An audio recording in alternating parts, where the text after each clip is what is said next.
Hey everyone, how are you doing? I'm really glad that you guys made it back with us today, and I want to welcome you to Harris County Public Library Live. We are doing some really great programs through the NASA at My Library grant, and we want to give a special thanks to the American Library Association and NASA for making this kind of program possible. I also want to thank the Crosby Branch Library, who are helping us produce this program, and they are probably a local library close to you. So make sure to stop by if you have a chance to go out to Crosby Branch of the Harris County Public Library. So today we are here with Dr. Sean O'Hara, who is a scientist from the Lunar and Planetary Institute. And he's going to help us learn about a little bit about the planets and the lunar bodies in our solar system. Last week we had Dr. Jennifer Gorse, who helped play with us, who played Meteor Right or Meteor Wrong with us, and we've learned about a lot about meteors. But today we'll learn about some of the structures and the forms that we find on many of the planets and many of the planetary bodies that we find in our solar system. So let's go on, and Dr. O'Hara, thanks for joining us today. And I want to let you introduce yourself and let us know a little bit about yourself. Sure. Thanks so much, Joel. It's great to be here and great talking to you guys. So I am what's called a postdoctoral fellow at the Lunar and Planetary Institute here in Houston.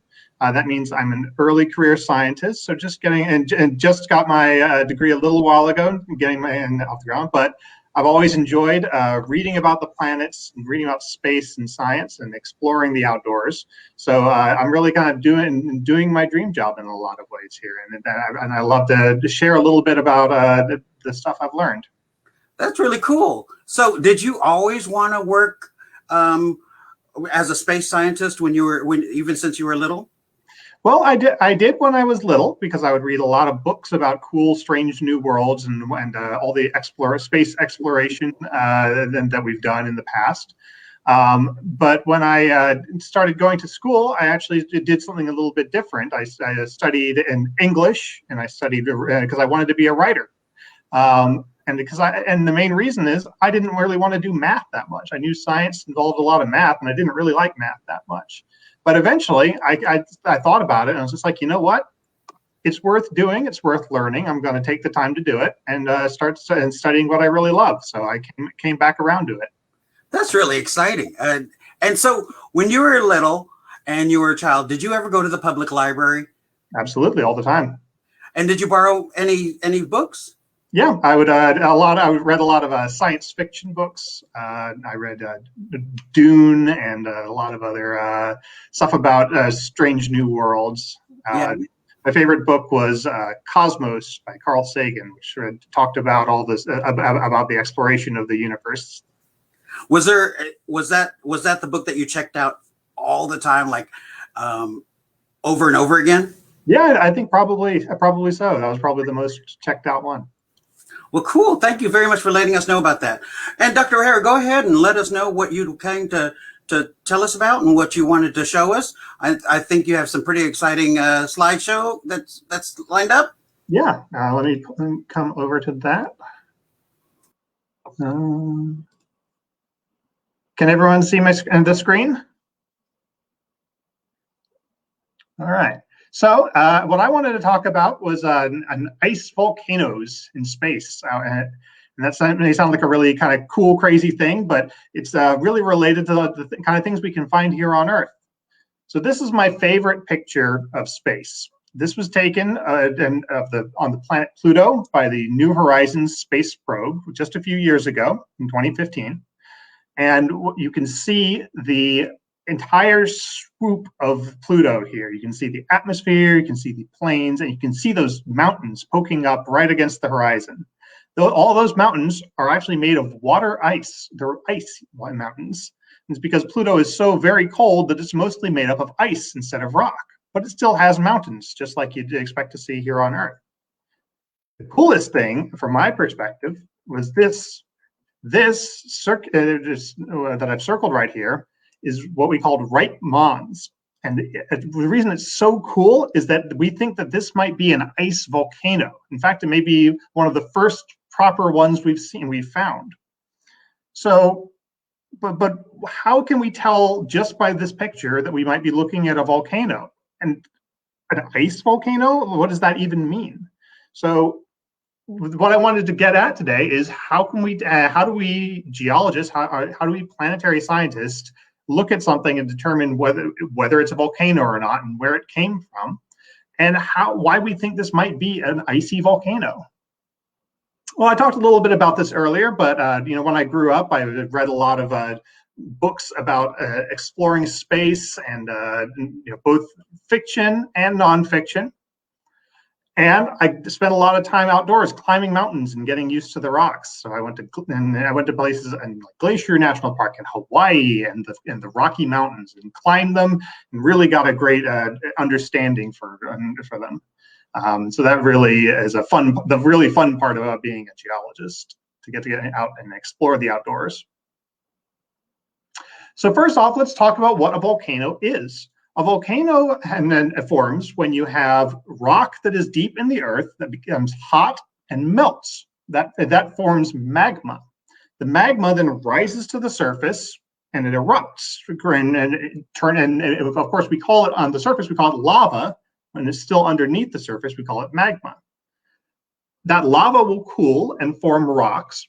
And over time, that will build up into a structure that we call a volcano. Volcanoes come in all kinds of shapes and sizes, just from cracks in the ground who are shooting lava out of them, to cone structures that you kind of think of when we say volcano. They can come in all different sizes, from just a small little hill that you could walk up in half an hour to the giant peaks like Mount Rainier in Washington State. And they have a lot of different hazards associated with them too. Some volcanoes aren't very dangerous unless you're standing right next to them, whereas others, you could have flows of lava off of them that you need to get out of the way of, and others can explode and leave lots of ash and fire all over the place. So they're very important to understand as a geologist, because they can have a big impact on the world around us. And the cool thing is we find volcanoes all over the solar system too. The biggest volcano in the solar system is on Mars. That's in the top left right there. That's Olympus Mons. And I'll talk a little bit more about that in a bit. They also happen on really small moons, like Jupiter's moon Io in the top right, where we actually can see active volcanoes shooting lava up into the air. Some planets are actually completely covered by volcanoes. On the bottom right, you see a volcano on Venus, which is almost entirely covered by lava. When we want to understand things like with these volcanoes on other planets, we can use what we see on Earth as an analogy. So when we look at something on Earth and we understand what its structure looks like and how it formed like that, we can then look for other things like that in the solar system. For example, we know what dunes on Earth look like. These sand dunes on Earth have a very particular form to them. And when we see that same form on Mars, we can think, okay, a similar thing must have caused this. A lot of things might be different on Mars. Mars has much lower gravity. It has much thinner air. But the things that form the structures are the same. So we can apply what we know about on Earth to the other planets as well. For example, did you know that the island of Hawaii is actually a volcano? It's actually several volcanoes, and altogether they make up the tallest mountain on Earth. Mauna Kea, which is part of the Big Island of Hawaii, is actually the tallest volcano on Earth, if you count from the bottom. The only reason Mount Everest is actually the tallest is because most of Mauna Kea is underwater.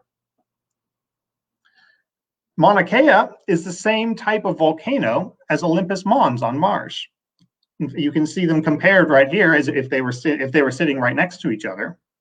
And you can the same kinds of rocks form Mauna Kea as Olympus Mons. Olympus Mons is just much older, and it's been in the same place for a much longer time, so it can get much, much bigger. Mars also has a lower gravity, so you don't have as much pulling it down. It allows it to get much bigger as well. But we can see similar structures, and we can see similar things on Olympus Mons and compare them to things we see in Hawaii. We can do this with smaller volcanic features as well. For example, this is a picture in the top left of a lava river in Hawaii. This was just from a few years ago when Mauna Kea erupted, or I'm sorry, Kilauea erupted. And you can see it forms a channel, like a river channel. We see those same kinds of things on the moon. Of course, they don't have lava in them right now, but they have the exact same form and were probably formed in the exact same way. Sometimes these lava rivers on Earth will, their top will solidify and turn into rock before the rest of the river does. That covers up the river and protects it and allows it to flow for longer. And that forms these very long caves called lava tubes. On Earth, we can see both active lava tubes in Hawaii and inactive lava tubes, like this one in the bottom right, which is in Idaho. Oftentimes, the roof will collapse on these and let us explore the caves. And you can go for miles and miles down these long caves that used to be lava rivers.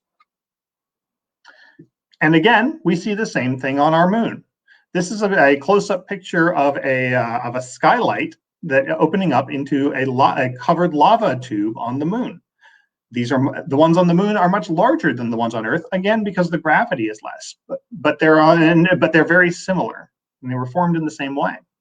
So we can use what we see on Earth to understand what we see on the other planets. So let's take a moment and think about, why do we think that Right Mons is a volcano? Well, for one, it's tall and it's round. It's 2 miles high and about 100 miles across.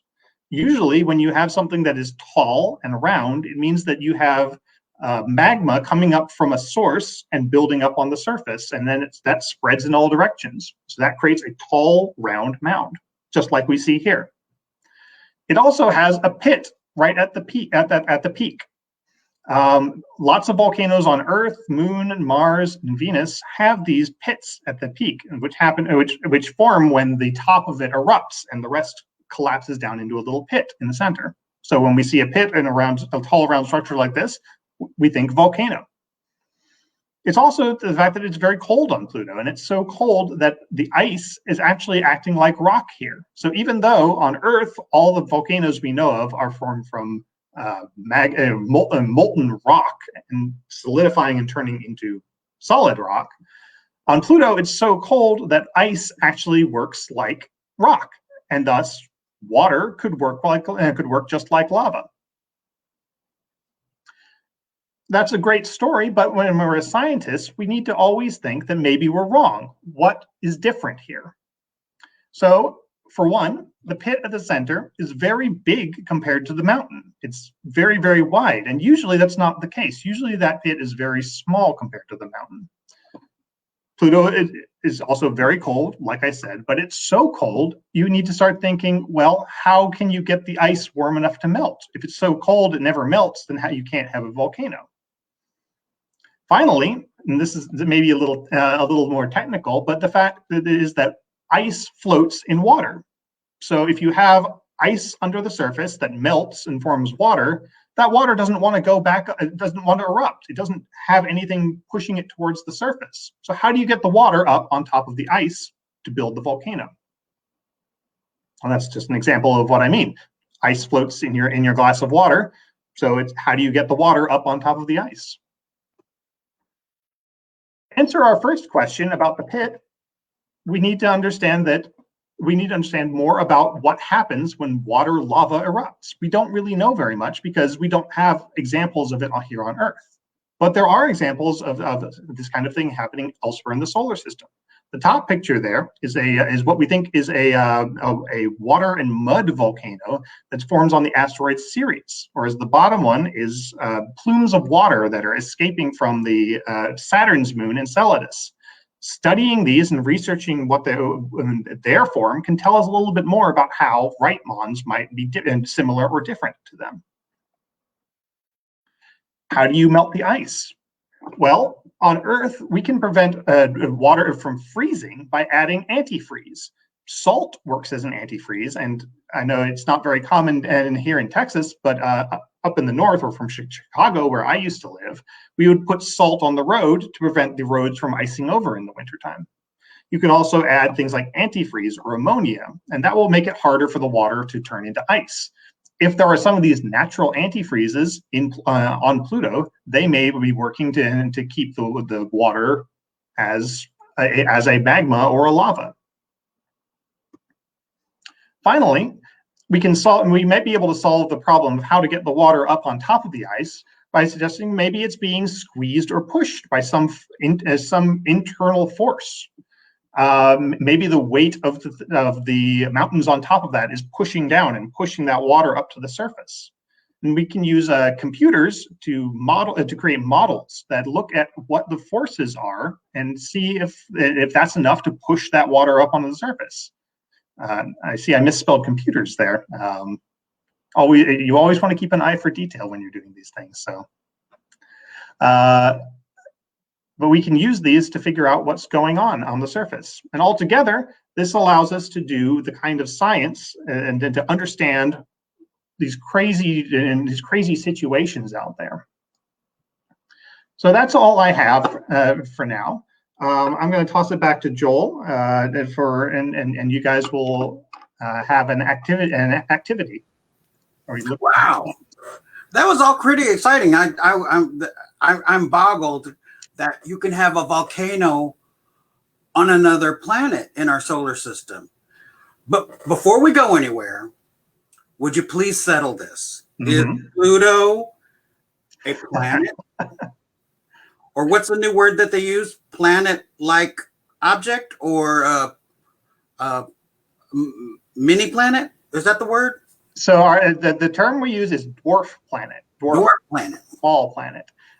That's actually one of my favorite questions because my answer is I think it's exciting either way. I tend to refer to Pluto as a planet because it's the easiest thing to say. Dwarf planet is a little bit longer, but there's really no difference between a planet and a dwarf planet except for their size.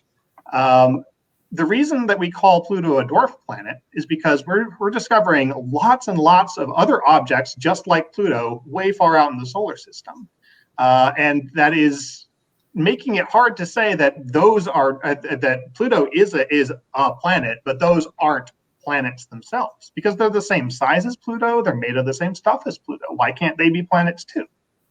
So by drawing a little line a line down that and saying this is a planet, this is a dwarf planet, we kind of allow everybody to stick to, okay, there's just this many planets in the solar system. You don't have to learn all these extra different little things. But being a dwarf planet has a lot of cool stuff about it itself. They're in their own little special category, and I love that. That's really cool. Here's what we have to do. So you are going to help me build a scale model of the solar system, and would you please tell us about some of the features that we will find on each of the planets, and we'll start with the center of our solar system, which is the sun. Right? If the sun is our star that all of our planets revolve around, this yoga ball represents our sun. That's a pretty big ball to begin with. Now, if the sun were this size, that's about 72 centimeters across. Pluto would only be this big. And can you estimate where Pluto might be in our solar system if the sun were our yoga ball size? It wouldn't be just right here, right? It would be way, way, way far. So, would you tell us a little bit more about Pluto? What are some of the cool things that you've studied on it, and about some of the volcanoes? I understand Pluto has a heart on it too. What's that? So the heart of Pluto is one of my favorite things about it, because it looks like kind of looks like a heart from a distance. It's actually a giant basin or hole in the ground, and it's filled up with nitrogen ice. Now, nitrogen is the stuff on Earth is what composes most of the air we breathe. There's oxygen and carbon dioxide, but most of it is a gas called nitrogen. On Pluto, it's so cold that all that gas actually freezes and turns into ice, and it fills up that hole in the ground. So that's why the middle of Pluto has that really bright feature. It's all nitrogen, and it has all kinds of cool properties that I love to study. And Pluto has a buddy. It has a little moon that circles it.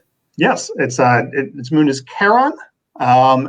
It's a big moon as far as planets go. It's almost the same size as Pluto itself, and in fact, Charon doesn't circle Pluto. Charon and Pluto circle each other because they're almost the same size.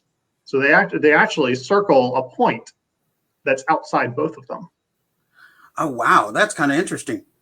And so if we move into from Pluto, moving closer through our solar system, we would come to the twin gas giants. And if the sun were as big as my yoga ball, the gas giant of Uranus and Neptune would be about this big. Are there volcanoes on those planets? No, those are both gas giants. So that they're mostly made of hydrogen and helium. So they don't have any solid things on their surface. They're basically just an atmosphere. But they do have moons. Both of them have moons. My favorite of them is Neptune's moon, Triton, which is a moon that circles Neptune backwards.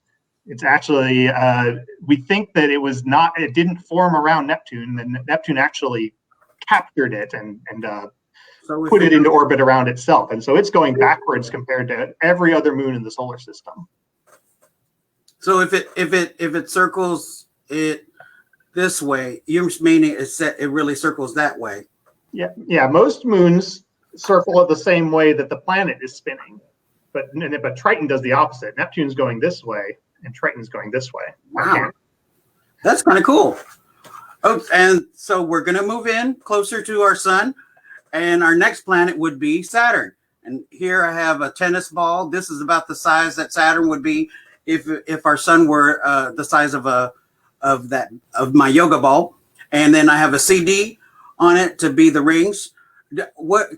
Are there any cool volcanoes on Saturn or any of its moons? Not on Saturn. Again, Saturn is a gas giant, so it doesn't have a solid surface, but it has a lot of really cool moons, and several of them we think may have volcanoes on them. Its biggest moon is Titan, and Titan is a world that feels a lot like Earth in some ways, except instead of having because it has an atmosphere, it has clouds and rain. But again, it's very, very cold there. So the rain is actually methane and ethane, things that are gases on Earth. Things that you would come off of gasoline, for example. Like gasoline has a lot of methane and ethane in it. And we think that there may be volcanoes there made from that kind of thing and stuff. It also has Enceladus, which is I showed a picture of it earlier, but that actually has water jetting out of it like geysers. We don't know if those are volcanoes exactly, but they're geysering out of the planet. So that we think there's an ocean underneath the surface there, and that's getting squeezed out. So you kind of mentioned it before. Volcanoes could be made out of other substances than just lava and rocks. Mm-hmm. And we said that there were volcanoes on Pluto that were made out of water ice. Mm-hmm. And then we said that on Titan there could be volcanoes made out of Methane or Methane. ethane. Okay. Methane ice. So usually that's a liquid or a gas on our planet, and then it's so cold that it becomes solid on Titan. That's right. Wow, that's kind of neat. Now our next planet would be Jupiter, and if the sun were as big as that yoga ball, Jupiter would be about this big. So can you tell us a little bit about Jupiter? What are some cool things about Jupiter? So Jupiter is the biggest planet in our solar system. It's another gas giant. We have an ongoing NASA mission there right now called Juno, Juno, and you can look up that online and see some really cool pictures of all the clouds on Jupiter. Jupiter also has some cool moons. The coolest moon from a volcano perspective is its moon Io, which is getting squeezed and squished by the fact that it's so close to Jupiter and its gravity, and that just pretty much melts the whole thing. Io is constantly erupting with new volcanoes, and we can actually see pictures of the volcanoes against coming up out of the moon's surface. My favorite of the Jupiter's moons is, of course, Europa. Europa is another world mostly made of ice, and just like Enceladus, it probably also has an ocean underneath that ice. So NASA will be sending a mission to Europa pretty soon to try and figure out how thick that ice is and whether anything might possibly be living underneath it, inside that ocean. There's a really interesting question that came up in our comments. So again, if you wanted to ask a question, please write it in the comments, and we could ask Dr. O'Hara about those questions. The question was, if the gas giants are so far from the sun and so cold, why are the gas giants not frozen solid? Well, the answer to that is it depends. When something freezes depends on what it's made of. If something is made of water, it freezes at 0 degrees Celsius in here on Earth. But other gases like nitrogen or hydrogen or methane, they stay as gases. They're just fine even if it's very, very cold.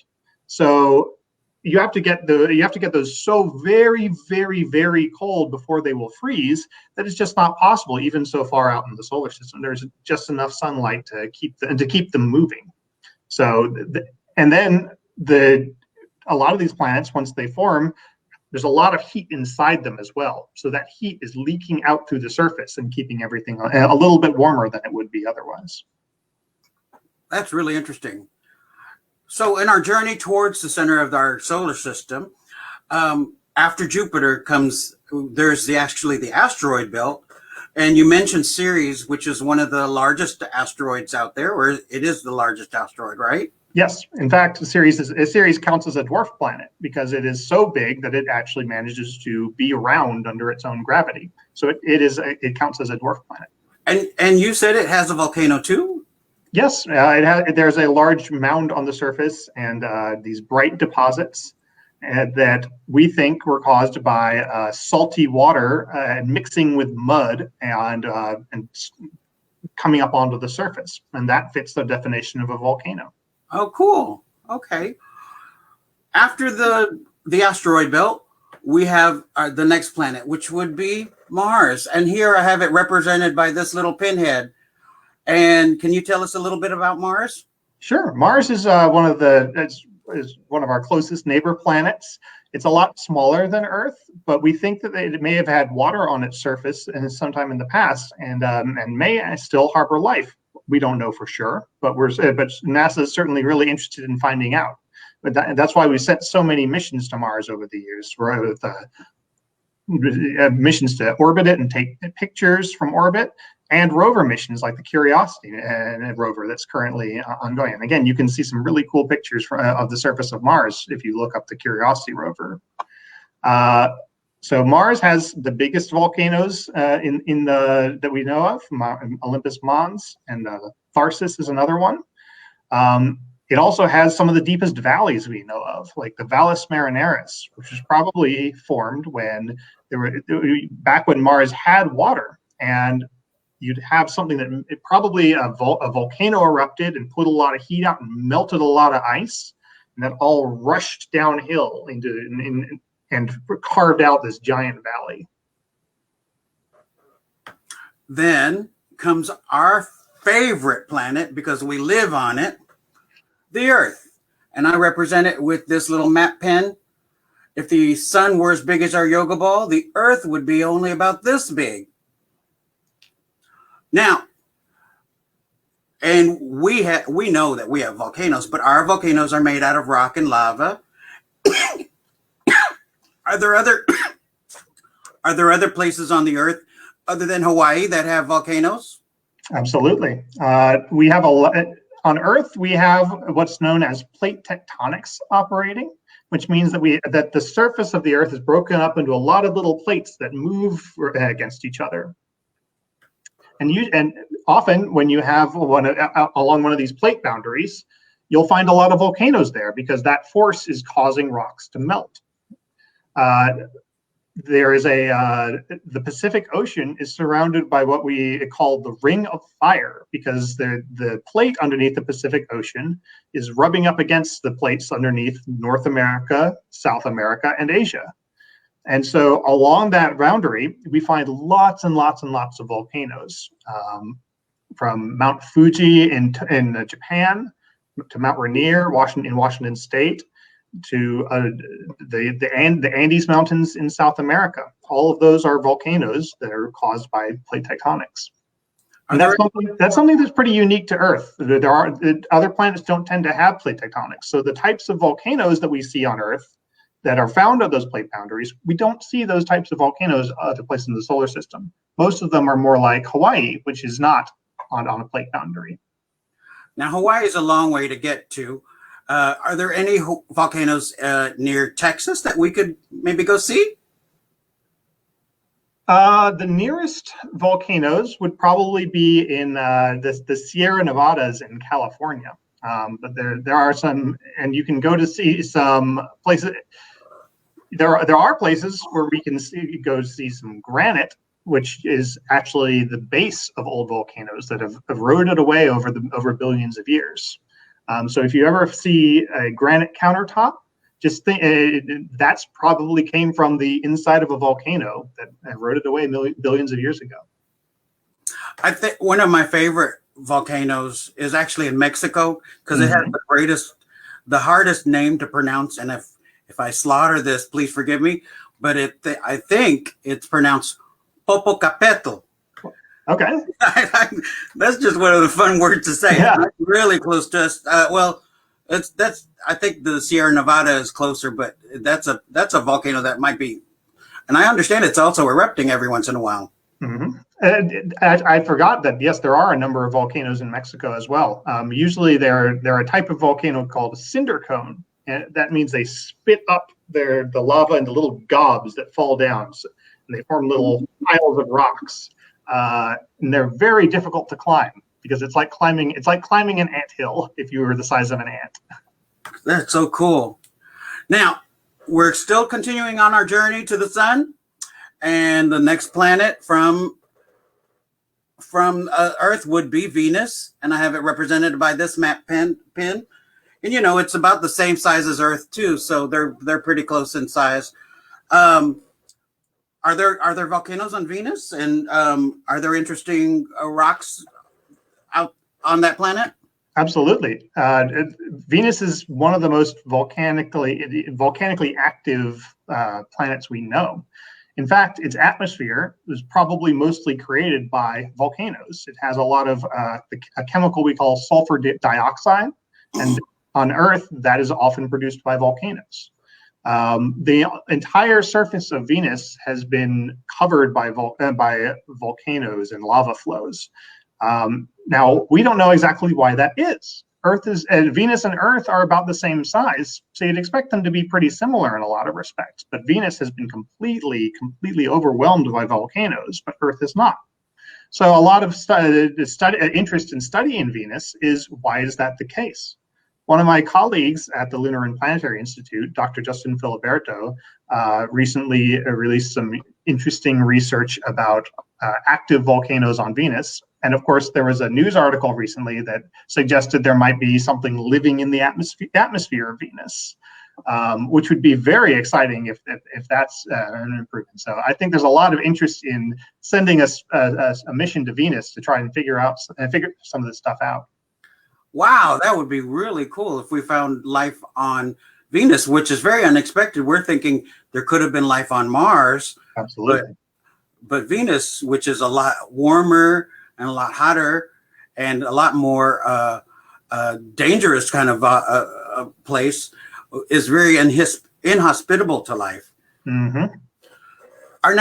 Our last and final planet would be Mercury. And this little black pin would be about the size of Mercury again if our sun were as big as this yoga ball. So you could see how, in comparison, that Mercury and our sun would be. There are there any volcanoes and interesting features on Mercury too? Yeah. So I don't know Mercury as well. I believe that there are volcanoes there. But the most interesting thing about Mercury, from my perspective, is that as far as we can tell, it seems to be shrinking over time. And we don't really know why that would be. We actually see places on Mercury where you have things that would be flat, but have been pushed up. And one thing that can do that in geology is if the whole thing is just shrinking like like the skin of an orange or something. So we call these wrinkle bridges, and we find them all over Mercury. And as far as I know, I'm not sure we know why that is the case. But again, very, very interesting, exciting to look at. So that's kind of like if you had a big stretched balloon and then you let some of the air out, it starts to get smaller and smaller. And then like if it were a basketball, if there's more pressure, some parts of it would bulge out, or some of it would peek out. Or if you were squeezing it, some of it would squish out. Yeah. That's really fascinating how that works on all the different planets, that you have these same kind of processes and same kind of functions going on, but with very different materials and then very different temperatures and very different environments. So that is, thank you so much for exploring our solar system with us and telling us all about the planets and some of the cool geology that you might find on some of them. We do have a little bit of time for some questions, and I want to make sure that we get to some of them.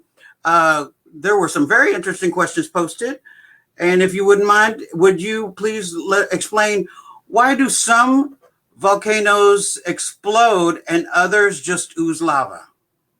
Sure. Well, the answer for that is that depends on the type of rocks that have melted in order to create the volcano. Some rocks, when they melt, are very runny.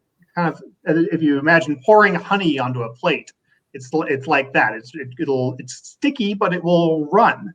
When those volcanoes erupt, the lava just sort of gets out of the way and it flows downhill, and that's the kind of eruptions we tend to see in Hawaii.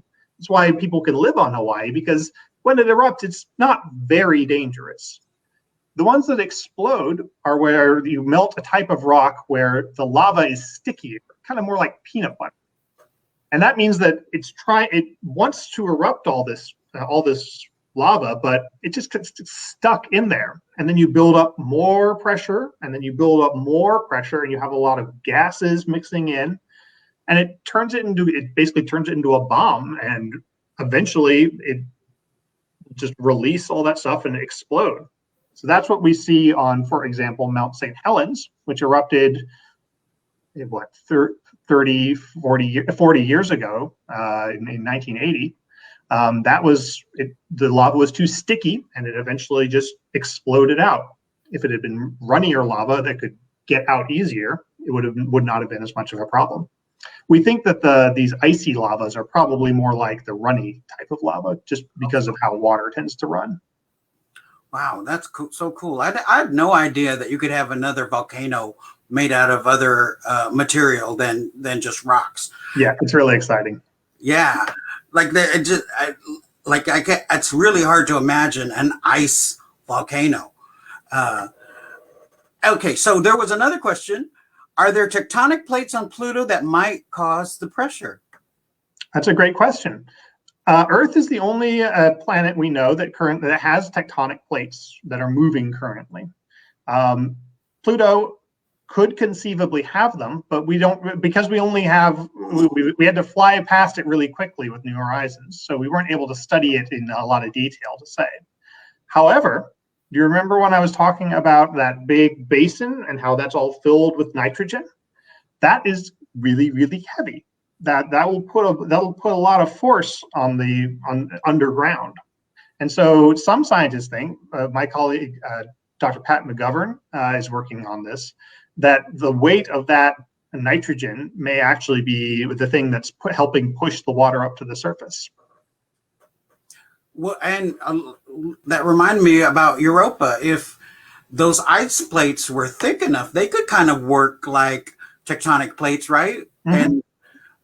And Io, when it contracts and when it expands, that kind of gives them a shift and a little bit of movement. So the reason that it works on Earth but doesn't seem to work on other places is because the structure of our crust and mantle is such that right up near the crust, there's an area where the mantle is really, really weak. So it's inside, it's pretty stiff. It won't want to move when you put a lot of force on it. Here, it's more like jelly. And we think that the plates are basically able to move around because they have that there. And part of the reason it's weak there is that we have a lot of water on Earth, and water serves to weaken the rock that it's a part of. So it may be the fact that we have water mixed in here that allows that to happen. Of course, there's a lot of water on Europa as well, and these icy planets as well.